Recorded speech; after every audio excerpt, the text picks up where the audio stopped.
Hello and welcome to the TMZ podcast. I'm Charlie Cotton, and joining me on the podcast today is newsbreaker, love maker, Deven. Rall. It's been so long since I've heard that. Felt good. It feels good to be back, no? It feels great to be back. I mean, we're both back in the office, back at it, back breaking stories. You're a dad now. You're a dad of two now. Yep, we're girl dads. Awesome. It's National Daughters Day today. Is it? Yeah. Did you just make that up? No. Oh, I thought you were just looking for a way to plug that we're dads. No. Oh, okay. Wow. Awesome. Today in history. Awesome. Yes. Have a daughter. How's it been raising your kid?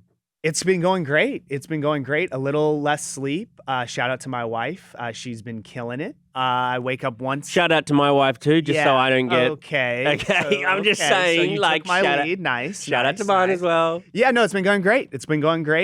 Glad to be back though. You don't look as tired as I feel. Why are you so tired? You have two. Dadding, bro. Yeah. Dadding. Okay. Let's get to our stories. We're going to talk about Ellen because she's trying to make a bit of a comeback. We're going to talk about Jen Aniston because her house was swatted. Why do people do that? It sounds like could be a little bit of fun. You sound like a guy that used to swat people. No. But I mean, ordering pizzas to the house and stuff, sure. Diddy. We'll talk about the kids. Diddy's kids and how they're standing by their dad, and also talking about the memory of their late mum, Kim Porter. And finally, our almost news segment. My favorite. JoJo Siwa. Not my favorite. I'm just kidding. I love JoJo. I something JoJo. I'm not sure what it is. But to begin with, Ellen, she just had her special drop on Netflix. It's kind of her comeback special, but it's also kind of her like goodbye special. She's saying it's her last ever. It's called For Your Approval. And basically, she spends the whole time trying to tell everybody that she's a nice person, really. She's trying to dispel all these rumors or these stories that came out about her being like a terrible boss and just a very mean person. Totally. Let's have a listen to some of it now. But with perspective, you realize that caring what people think to a degree is healthy, but not if it affects your mental health. So after a lifetime of caring, I just can't anymore, so I don't. So I have two things off the top. Okay, I said so first. So that yeah, that meant I wanted to speak. But I want to cut you off before you take my points. Go on. So two things. One, were you really like looking forward to an Ellen stand-up special? Like, is this something you needed in your life? No, next question. Okay. Two, if you have to tell people that like you stopped caring what people think on stage on a Netflix special, then you clearly really cared. Bro, the special's called For Your Approval. It's like, dude, Ellen, you're so successful, right? She lives in these beautiful like estates in Montecito. She's like, you don't need to come do this. No, but you know what I mean? But she desperately wants the validation. She wants to be seen as the kind woman that she was seen as for a while. But guess what? You weren't. She wasn't. And it seems to me at least, and again, I don't know Ellen and I didn't work for Ellen ever, but obviously all these people came forward with stories, and if there's this much smoke, you have to believe that there's something that was going on here and there has to be some truth to some of it. But it kind of, I don't know, I haven't watched the special yet, but it doesn't seem like... Yet? Well, I might watch it. Wow. I might watch it. I mean, I'm a dad now, so I'm home a lot. I need things to watch. But doesn't it seem like she's not like, hey, maybe taking any accountability? Bro, you're taking all of my dot points. Yes. Oh, I didn't even read the doc yet. Oh, you have notes. I write notes beforehand, yeah. You should too. Wow, I don't see you as a notes guy. I'm a You're professional. More like off the cuff. I'm a professional, okay, bro. Wow. Okay. Well, but basically, yes. Go ahead. This is what my notes say. My notes say, no accountability, doesn't think she's done anything wrong. See, what she was accused of in the first place was that she created a toxic workplace with, other people who work there too, the execs. But some employees claimed intimidation, racism, and fear. She, in this special, says, yes, the show was called The Ellen DeGeneres Show, but I didn't feel like the boss. I wasn't trained as a boss. I didn't know anything that was going on. But the show has your name on it. And for you not to have, in this stand-up special, for you not to really look at yourself and have some self-introspection and go, you know what? I did do this wrong and I should have done that right. She didn't say any of that. It was all like, you guys don't know what happened. And she's a super funny person. So I feel like, and obviously very smart and successful. I feel like there's a way you could have gone about this that made it funny and been like, hey, I'm taking some accountability. Here's some crazy things that, I could see looking back on it were totally wrong. But it's almost kind of like she's just trying to act like, I don't know what this, I'm a nice person. I don't know what all these stories I still don't know what you're talking about. Yeah, and it's like, dude, I just kind of like turns me off to the whole situation. Totally, because especially for comedians, authenticity is like what attracts you to them. Like just them being them, even if it's like gross or disgusting or you just want to laugh. But her like pretending still to be this kind person and say, I just still don't know anything you had a problem with about what happened back there. It's like, come on, Do you man. think there's any chance, just playing devil's advocate, there's any chance that she really is like I don't know what all these people are talking about, and I like. Yes. I think that's genuinely how she is. She doesn't have the ability, obviously, to look at herself and go, shit. Bro, she has a lot of time. She's feeding those chickens in I know. Montecito. She has some time to do some introspection. Okay, on to our next story. Jennifer Aniston's LA home was swatted and LAPD are investigating. So someone called the cops and told the dispatcher he was worried about a friend's well-being. Do you think he the whole time he was like, I've got a friend and I'm worried about my friends. And so I didn't lie. Oh, I didn't lie. I like what you did there. I didn't even see that. I bet the caller kept... About a friend. Yes, because the caller said his friend was not doing well and supposedly alluded to seeing the friend on the other side. So they asked the cops to do a welfare check, gave the address, kept himself anonymous. The cops showed up about midnight. There was security there. They were confused. They even talked to Jennifer Aniston, who said that she's okay and she's got no self-harm intentions. They noted the location so that in future, if they get a call to go to that house, they're like, Jennifer, but it could be which is bad, because what if something does go wrong? Right. But I just want to say, like, if you're a swatter, these are the lowest of low scumbags. Like, you see what's going on in LA right now. We have so many issues. You're sending like police force and law enforcement over these like fake calls. And it sucks because, like, in today's day and age, anyone can pretty much look up on the internet and find out where any of these celebrities live, make these calls. They clearly have to go because that's their job.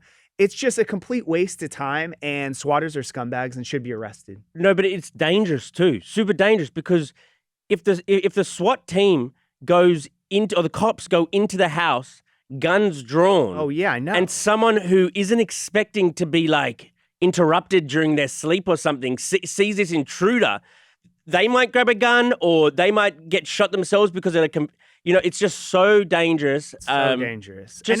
And it's like with the technology we have, can they not trace these calls to who the people are that, like, when they find out it's a swatter, like that this was all fake, trace that call to the person who called and you should be arrested. It's got to be a payphone or something. It's got to be something like that. Do they even have those still? So, like, I think. Where the hell's the last time you've seen a payphone? Maybe at LAX. Really? Yeah. Do they take like quarters, or are they like at least like they take your debit card? Yeah, Apple Pay. Oh my God, a payphone, man. Yeah, I mean, because like I was out, you were out, so you probably weren't paying attention to anything that was going on in the news. But this happened to like the FaZe Clan guys. It's happened to Chris Brown, Nicki Minaj, Rihanna, Justin Bieber. Just light a bag of poop on fire and ring the doorbell. Oh, did you ever ding dong ditch? I used to be a menace. You can't do it anymore with ring doorbells. Oh, that's so true. How can you get away with it? Can't. And you also can't sneak out anymore. I know. Dude, sucks for kids now. It really, really does. God. Okay, on to our next story. Diddy's kids are standing by his side.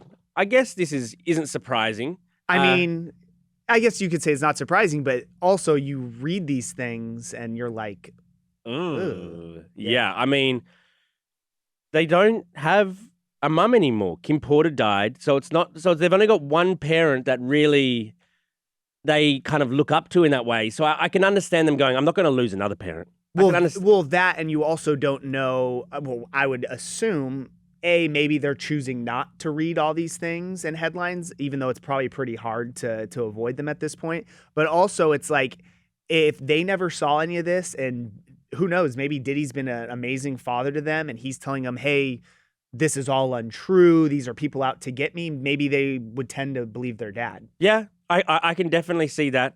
The twin daughters who are 17, apparently they haven't read the indictment, which is, yeah, of course, I don't think you would.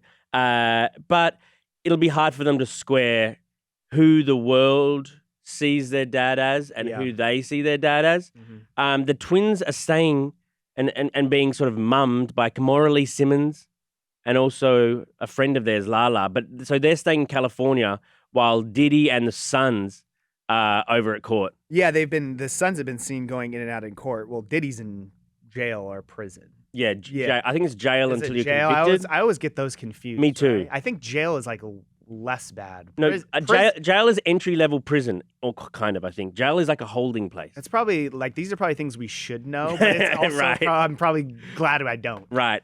Also, the kids, interestingly, released a joint statement. See, this to me is the most interesting thing. Okay, go on. You do this. Well, bit then. no, I was. This is your show, man. I'm just a Okay. guest here, bro. Okay, well, thank you very much for Yes, bowing I already, down. stole your notes. I don't want to continue. Thank you for your genuflect. Yes. They're saying the cause of our mother's death has long been established. There was no foul play. So they're trying to dispel all of these rumors circulating the internet that Diddy might have had a hand in it. They're saying, no, please leave our mum's memory alone. Very hard for these kids, man. They've gone through a lot. This has been a big talking point because, all this stuff comes out and, it was kind of weird because pneumonia, like who dies of pneumonia? It was a sudden death too, like And out of then- nowhere. Exactly. And then there was these, to make everything even more confusing, there's these alleged book. What are That they called? she wrote a memoir. Apparently there was a fake memoir that was Yes. written, and there was these excerpts from it circulating. Excerpts. Excerpts. There's a P in excerpts. Did you know that? I'm trying to get back into the swing of things. Okay. But thank you for correcting me. No worries. But there are these excerpts. Yep. That didn't sound right. Of basically the memoir where it was saying, all these crazy things that Diddy did. And essentially they're saying this is all BS. It was like AI and that she never wrote a book and that all this is fake.